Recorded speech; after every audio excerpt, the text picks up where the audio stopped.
Hi there, I'm Scott Wilkinson, the editor of AVSforum.com.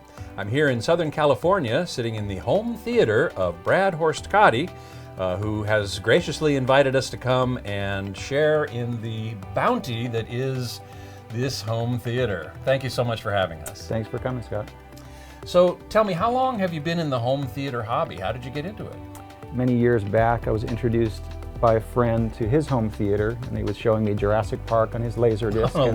Disc. Yeah, the good old days. And so I got a little envious there and ended up starting with a 5.1 system with B&W speakers and a Velodyne subwoofer and an old 32-inch Sony CRT, and that kind of got me started. How long have you been thinking about building this home theater? We had been planning doing a remodel to our house, and I kept starting to think about, should I add a theater room or a music studio? So I had kind of a hybrid idea there. And then when I got to looking at the dedicated theaters, I think that tilted the balance a little bit more to primarily a dedicated theater with music as a secondary benefit. So probably started in about 2008 doing the research. Then when we got the money to do our remodel for our house, set it aside for a couple years, came back, which in retrospect was great because you can buy a lot better equipment if you wait a couple years. Well, that's always true. You can wait till the next big thing comes out, but then you never buy anything. So you got to pull the trigger at some point, right? But it was kind of entertaining going back and looking at the spreadsheet that I've made of the various different projectors I was interested in, and then looking at the ones I was actually going to buy, and wow, these are a lot better and for less money. Now, you decided to build your theater here in this garage, so That's it's right. separate from the house, Yeah. which probably offers a number of benefits, but tell us how this came about. Yeah, it has benefits and it has challenges. So one of the benefits is that there are no basements to speak of in Southern California, Sure enough. You've got to put it somewhere. It's not in the living room, so you don't have to fight over, should this be more of a living room or should it be more of a theater? And it also has disadvantages because you have to go through the whole building code process to get approvals and turn it into what is sort of a living space arrangement. But it is nice because it's a detached garage, so it actually sits about 50-60 feet from the door to door, from the door of the garage, or what was the garage, to the door of the back of the house. So that provides some additional sound control benefits, just being physically detached. And I guess you didn't really have to worry too much about sound isolation in that case as well. I did to a degree, but I also probably didn't go whole hog on it. For example, it does have a double door as the entry door, which is an absolute no-no as far as sound control. But I did pay a lot more attention to trying to get good seals for the door. It does have double stud walls on the outside to try to compensate for some of that. Good set of insulation and acoustic treatments to deal with the sound control inside the space. So the planning phase was a couple years? It was a couple years, yeah. And how long did it take to actually build? I used some contractors to do the basic framing of the room, do the insulation and drywall, and then I took it from there. So the raw construction took about 6 months, and then for me to turn it into a dedicated room for theater purposes was probably about another 6 months, so about a year. What would you say are some of the unique features of your home theater? One of the things that's a little bit off of the beaten path is it uses constant image area for the screen. So it's a 2.125 to 1 aspect ratio versus a 2.4 to 1 for CinemaScope, or a 16:9 screen for more of a TV aspect ratio. And the reason I chose that is I bought the projector first, and I hung a temporary screen up as just a sheet of white muslin, and I experimented with what I thought was my favorite sizes for CinemaScope and for 16:9 content, and I couldn't come up with either 16:9 or 2.4 to 1 that would really meet my needs, so I decided to have a little bit of the best of both worlds there. Actually, as I recall, you've almost got an IMAX kind of screen here, which is about 2.0, 2.1 kind of screen. Kind of so like that, yeah. You could actually, it reminds me of the some of the Batman movies and Interstellar, Right. that The sort of- switching aspect the switching, the ratios. aspect ratio must work very well in here. It does. I don't have any masking to speak of on the screen, which a lot of people like. They're very into the masking.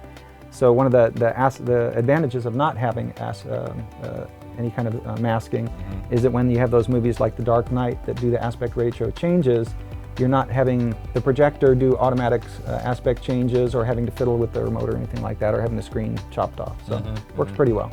You've got speakers, the front LCR speakers are behind the acoustically transparent screen. What's That's the right. material?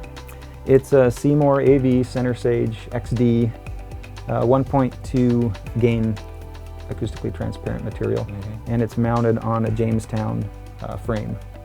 So this is before Jamestown was actually selling the Seymour material with it. I just bought the two things and cut it and assembled it myself. You've done a lot of this work yourself, and it's really very beautiful. Well, thank you very much. And tell us a little bit about the LCR speakers. That's kind of an interesting story too. Yeah, I started off with Chase home theater speakers all around, so 7 channels of their Pro 10 speakers.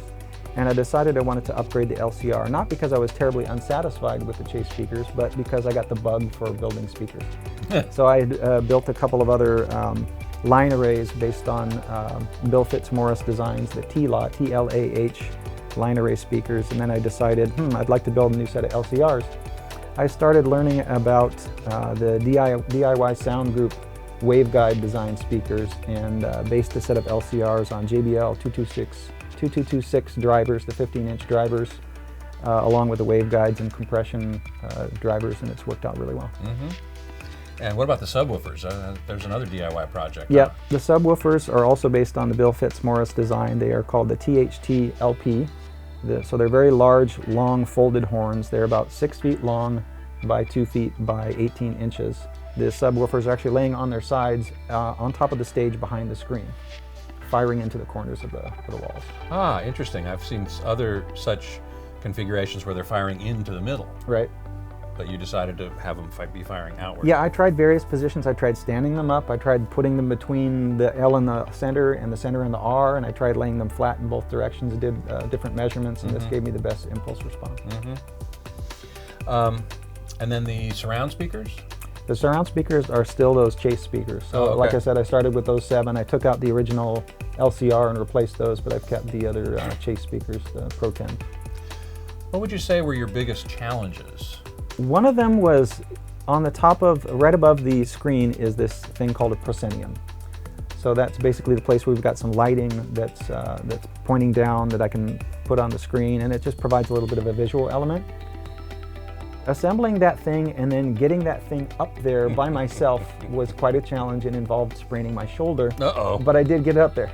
Yeah, wow. All by yourself. You didn't even call in any help, huh? I'm too much of a guy to call for help, I guess. One of the other challenges was, as we were building the room, I had originally envisioned that the entry door would be centered in the middle, in the back. But then what we did is we had the guy come in and do the stonework outside and build a step into the room, and then we realized where we were going to place the door. From the exterior, it looked like it was centered. From the interior, it's not. So the doors are actually off to the side. It's worked out fine, and I worked around that, but that was one of those challenges and those oh no moments when you say, wasn't really what I planned, but it's worked out fine. Yeah, yeah. I noticed you also have a separate equipment closet. That's right. Which is pretty good. Which of course it doesn't have to look quite as nice as the theater. And it doesn't. How do you manage control? So I use a Harmony remote, just one of those old 880 remotes. Great remotes. And it's I use an IR extender called a Microsmith Hotlink Pro XL, which is an infrared extender. You put a little eye right above the screen, and then I run it over an Ethernet cable that runs through the wall into the equipment closet, and then it has repeaters that are on the other end. I notice you have a home theater PC in there as well. That's right. That was actually a repurposed Dell Dimension desktop PC. It's done yeoman's duty, but it's time to upgrade it. It's getting a little noisy and old, and it's time to move on, and it's not rack friendly. So I have purchased a Silverstone case and a motherboard, and I'm in the process of transitioning that over, and that'll go into my rebuilt rack. Now you're an IT professional, so this is not necessarily virgin territory for you. Yeah, as far as like the networking and the Wi-Fi and getting computers together, that's things I've done before, but it's always a little bit of a different adventure with home theater PCs because they behave or misbehave in special ways that regular PCs don't. What would you say were your greatest moments in the process of building this home theater? I think one of the biggest moments was when I actually got the fabric up on the walls, and then it really started coming together visually. And also when I built the columns. The columns are also kind of a unique design that I didn't talk about, where they are actually just 2x2 framed, and then they have marine vinyl over the edges. So it might look from a distance like the sides are actually walnut or some type of a lumber, but it's marine vinyl. Huh. And why did you do that instead of using real lumber? I liked the look of it, and I wanted the sound waves to be able to pass through them rather than be fully reflective. But it's still a solid piece of something, right? The timber is actually just frames out the borders. Oh, I see. And so the fabric is actually just stretched across it. One other notable feature is that the fabric panels are actually mounted on the walls using speaker panel ball socket connectors. So anytime I want to get in there to adjust any of the acoustic material or anything like that, I can just pop them off and do my changes and put them back on the wall. So you do have the room acoustically treated behind this fabric here. That's right. And there are also super chunk bass traps in the corners behind the screen, in the corners in the back, and also all along the soffits on the top of the wall. Very nice. So what are your future plans? I mean, those of us on AVS know home theaters are never done. Right. Well, there's future stuff that I'm looking forward to, and there's also the stuff that I never quite finished. So you know how they, in the dedicated forums, they always warn you about if you get to that point where you start watching movies in it and it's not quite done, you'll never finish. They're right.